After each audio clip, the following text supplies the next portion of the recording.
Welcome once again to another episode of A River Between Chaos and Zen, the poetry podcast from Creative Actors Lab. My name is Max, and Kelly, as always, sends her love. This is the 10th episode of this little conversation here of poetry and where it comes from. And it's this has been very much of a trial by fire. Well, not trial by fire, that's the wrong thing to say, but just very much of a work in progress. All the rough edges and the non-edits and all that stuff are very much intentional. And I've learned a lot, and I want to continue from here. But I just feel like I no longer want to keep this little project kind of a secret as I have. I do want to start bringing it out and sharing this with people because I do think some people are going to be entertained by it, and some people are going to need to hear some of this stuff. So, very grateful to be able to do this. Just the whole idea of just reading poetry, which has always become, I think, has always had a place in my heart. But anyway, enough of this. I would like to read some children's stories. These are not necessarily poetry in the they don't rhyme and are not structured like a poem, but these things are very much from the heart, and they're written by somebody very special to me. And I'm not going to mention any names because I think she'd be mortified and give me the dad kind of attitude, but I'll just say for myself, how I ever became the parent of an almost 30-year-old, I have no idea. There was a time I didn't think I was going to make it to 30 years old, but here we are, and I'm very grateful. And this is some of my lovely daughter's work, and it speaks of such a perennial, eternal inner child that we all have. Just as Picasso had said something about, it took me 4 years to learn how to paint like Raphael, but I'm still teaching myself how to paint like a child, or words to that effect. And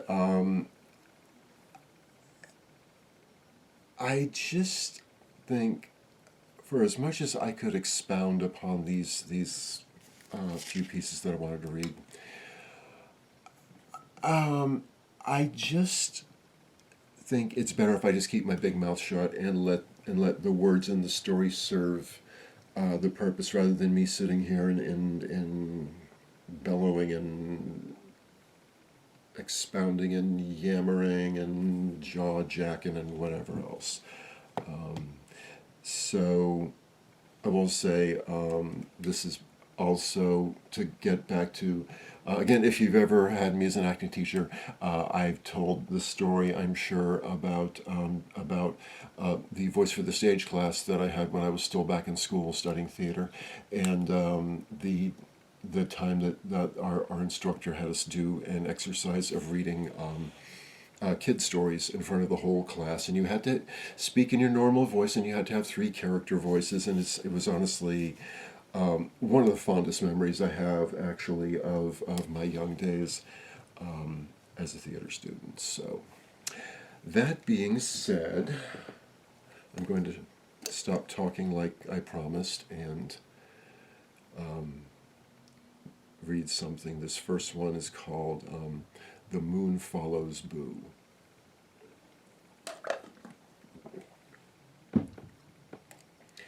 It was a starry summer night at Boo's house. Everything was peaceful and quiet, but Boo was bored. He wanted to go out and play, but it was getting dark. "I wish I can go outside," said Boo. All of a sudden, a little firefly appeared at the window. This caught Boo's attention. He tried to jump and grab it, but it flew away. He opened the back door and snuck outside. There was a horde of fireflies. Boo was shocked.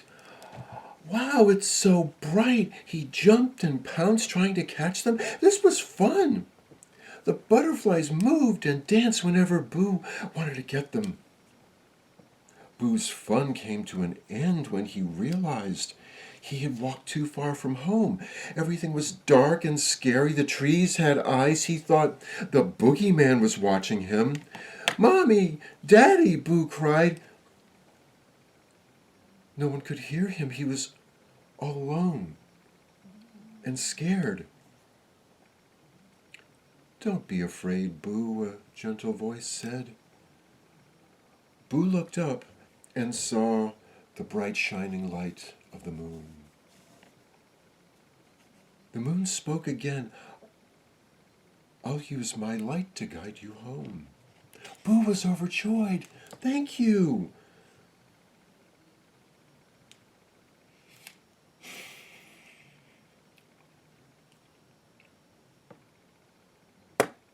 I knew I was going to do this.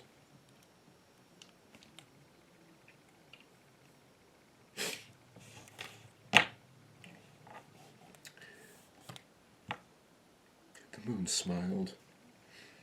"You're welcome, but you shouldn't be out here by yourself." While the moon guided Boo home, they talked and got to know each other. "It's wonderful to have a friend to talk to," the moon said. "Don't you have any friends?" Boo asked. "I'm afraid not. No one down here thinks to talk to me." The moon told Boo that she gets sad because no one appreciates her hard work. She gives the world beautiful starry nights with moon glow. She knew the world loved her, but they often took her for granted.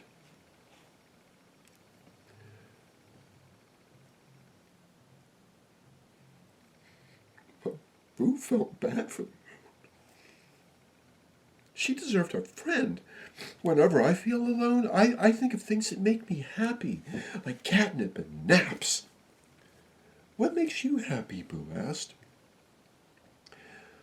"I like watching humans and animal babies dreaming, and I like watching campfires." "If you just keep thinking of those happy thoughts, you won't feel so lonely," Boo said. The moon smiled. Those happy thoughts calmed her, and she no longer felt lonely. She was happy, knowing that she had made a new friend. However, their journey came to an end when they arrived at Boo's house. "Here's your stop," the moon said. Boo frowned. "I don't want to leave you." The moon smiled. "I'm okay, Boo, now that I've made a new friend. I don't feel lonely anymore." "Can we still talk?" Boo asked. "Any time you want. Just look up in the sky, and I'll be there. Now go home. Your family is worried about you." Boo's family was so happy to see him. He got cuddles from Daddy and kisses from Mommy and big sisters, and when he went to bed, the moon was watching over him with a smile on her face. He was happy to have a new friend that he could see every night. And in case you can't see him, the main character, this Boo, is actually sitting right here just outside of camera frame. He did that one night. He got out, and we were so scared that we had lost him. But he came back. This is Polly the Polite Possum. This is Polly. She's a polite possum. She has the best manners, always cleans up after herself, and loves to lend a helping paw. It's impossible to dislike her. It would be like hating a puppy. Who hates puppies? One night at dinner, Polly's parents tell her to always spread kindness, no matter what. What if a person you're kind to isn't nice? Polly asks. Never repay rudeness with rudeness, Polly's dad says. Why, Polly asks. Someone who's rude is secretly hurting, and in order to make themselves feel better, they have to be mean and put others down, Polly's mom says. Polly thought about this saying all night. She never thought about it in that way. The next day, Polly decides to set up a tea party in the woods for all the animals to enjoy. She smiled to herself. This will be so much fun.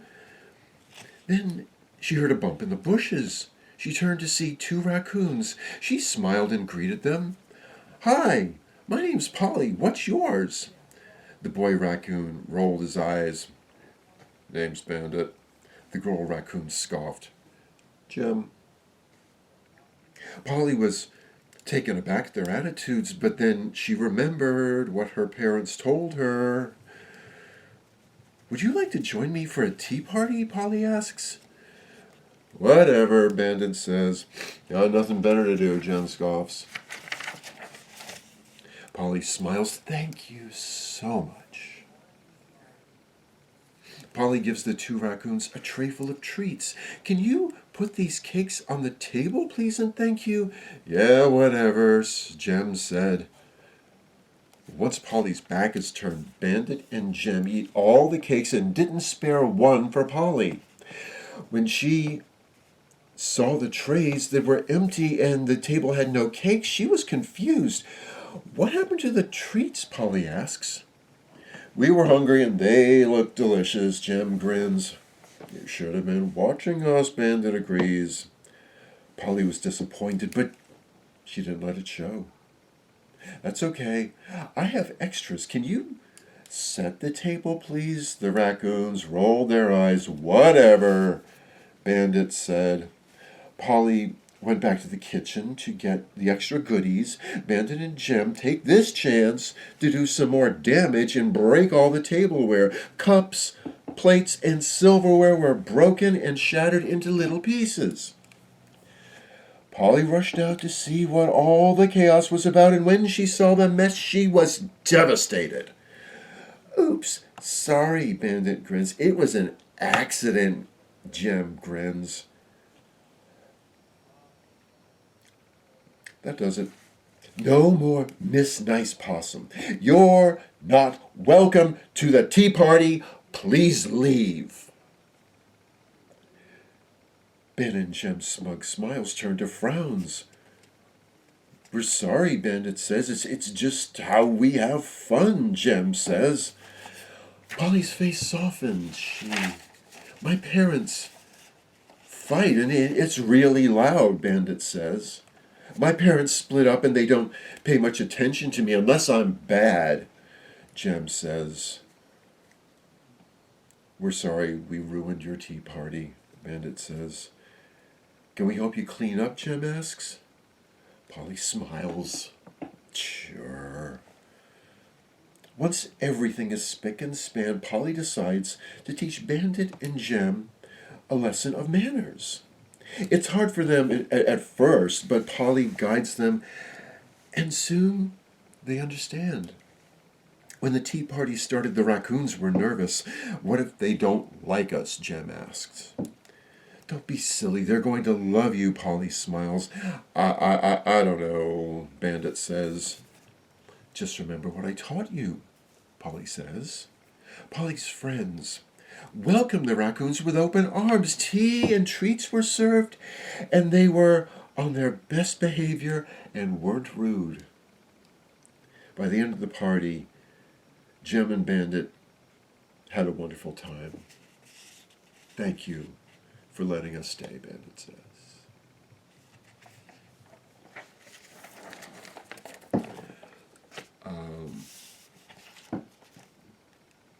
To anybody who's ever worked in the food service industry, you probably get that one.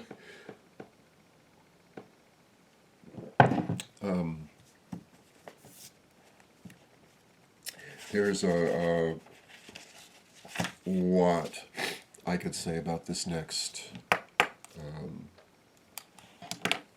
I won't.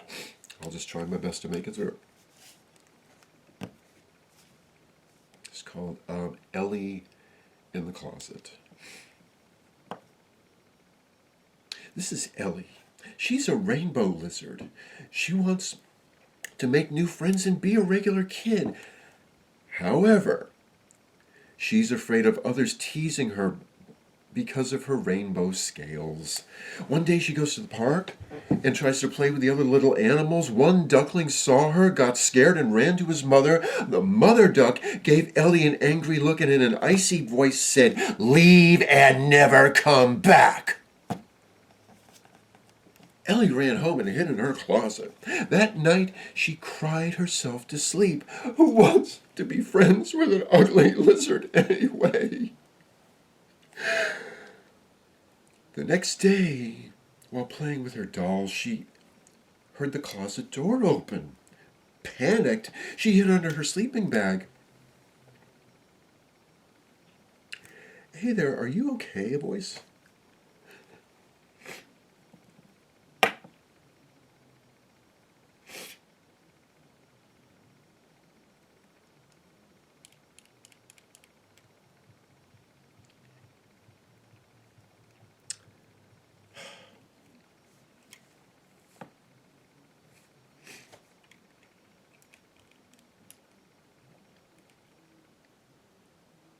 "Hey there, are you okay?" a voice asked.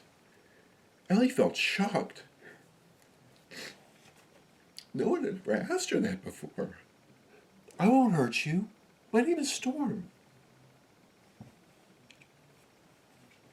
Ellie wanted to see who Storm was, but she couldn't risk it. "It's okay. I understand. Can I at least make you a sandwich?"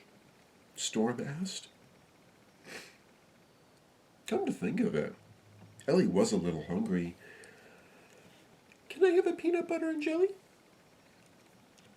"Coming right up," Storm said. Ellie enjoyed her PB&J sandwich. She smiled, knowing someone was out there looking out for her. The next day, Storm asked Ellie what sandwich she would like. "A grilled cheese, please." "I'm on it," Storm replied. Ellie enjoyed her grilled cheese sandwich. Storm is a fabulous chef. The next day, Storm tells Ellie about making a special sandwich. "What is it?" It's a surprise. Instead of making a regular sandwich, Storm made a beautiful sandwich with rainbow fries on the side. When Ellie received her special treat, she was so happy.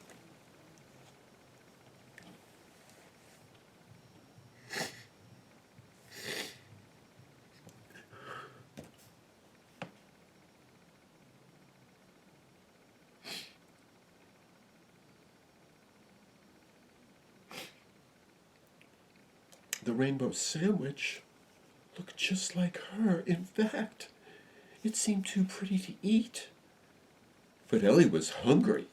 She wanted to show Storm her true self, but what would her friend think? Will she scream and run away? That same night, Ellie made the brave decision to come out of the closet. She slowly opened the door and she heard Storm joke, "Don't worry, I won't bite." Ellie walked out into the light. A silence hung in the air, and Ellie started to cry. "What's wrong?" Storm asked. "I'm ugly." Ellie sobbed. "You're beautiful," Storm said. Ellie was shocked. She's never been called beautiful before. "Why do you hide?" Storm asked. "I'm scared of people teasing me." "Well, I'm not teasing you. Your rainbow scales are lovely." "Really?" "I know." hide who you are. Ellie smiled and felt her confidence grow as a rainbow rose. Tomorrow, would you like to go to the park? Storm asked. Ellie nodded. I'd love to. The next day they headed down to the park. Ellie was brave but nervous. What if no one likes me? You'll be fine, Storm said. A trio of kids spots Ellie, and when they see her rainbow scales, their eyes grow wide with amazement. Would you like to play with us? A young cat asks. Your scales are beautiful, said a little puppy. Ellie smiles and they have the best time. To celebrate, Storm treats all of them to rainbow ice cream sandwiches.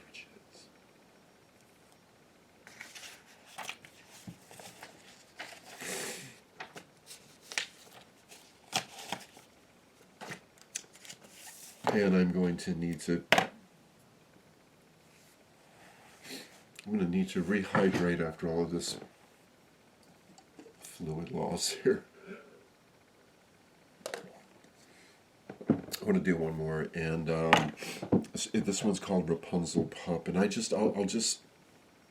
do this, and whatever comes out, comes out. But I just, for some reason, I won't try to do it here, but I could see this being sung. I could see this being a little bitty operetta-ish type thing, but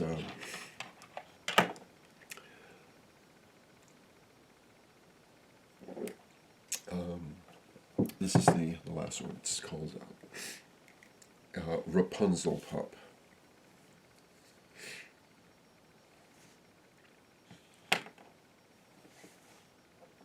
In a little teal house sat an Afghan pup named Rapunzel. All day long she looks out the window.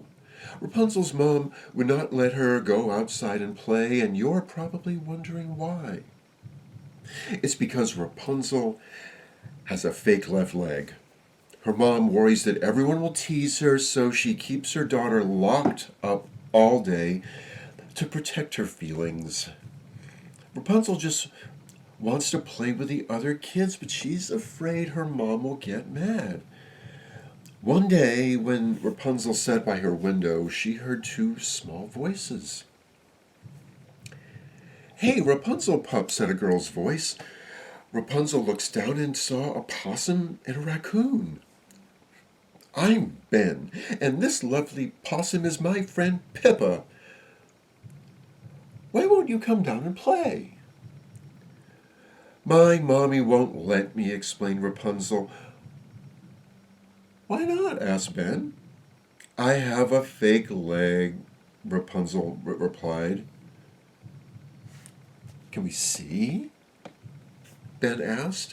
I don't know, Rapunzel frowned. We won't make fun of you, I promise, said Pippa. Cross our hearts, promised Ben. Well, okay. Rapunzel, pup, let down your hair, they called. Rapunzel let down her long, beautiful hair and climbed down. Once on the ground, Rapunzel showed them her leg. They were amazed. What happened? Pippa asked. I was born without a lower leg, and the doctors gave me the fake one to replace it with, she explained. Would you like to play with us? Pippa asked. I'd love to, Rapunzel said. They played tag and drew a sidewalk chalk and gave each other makeovers and braided Rapunzel's hair while they happily played on the swings. A tiger cat saw Rapunzel's leg. Hey, robot, nice leg. Where'd you get it? The freak show, he teased. Rapunzel began to cry. Pippa comforted her while Ben gave the tiger cat a piece of his mind. She's not a robot. She was born without a lower left leg and has a fake one to replace it. Maybe you should ask instead of judging, Ben said. The tiger cat felt horrible. He didn't know. I'm sorry. I didn't mean it. I'm just a curious cat. Rapunzel wiped her tears and smiled. It's okay. All you had to do was ask. I'll remember next time, the cat replied. Do you want to play? Rapunzel asked. Really? After I made fun of you? He asked. I make friends, not enemies. My name is Rapunzel. My name is Stripes. It's good to meet you. They continued to play until the sun went down. Rapunzel bid her new friends goodbye and went home. Hi, Mommy, Rapunzel greeted as she came in through the back door. Hello, sweetie. I see you made some new friends. I hope you were careful. I was. Can I see them again? Rapunzel asked hopefully. Yes, I saw how much fun you had, and they seem nice. Really? Rapunzel asked. You can go outside and play with your new friends. Just be careful, Mommy said. Hey, Rapunzel cheered. It was the best day ever.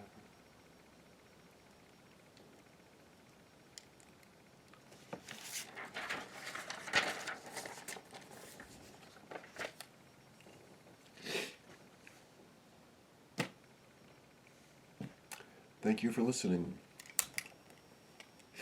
to episode 10 of A River Between Chaos and Zen, the poetry podcast from Creative Actors Lab. My name is Max, and thank you, as always, thank you. May the long-time sun shine upon you, all love surround you, and the pure light within you guide your way. Until next time.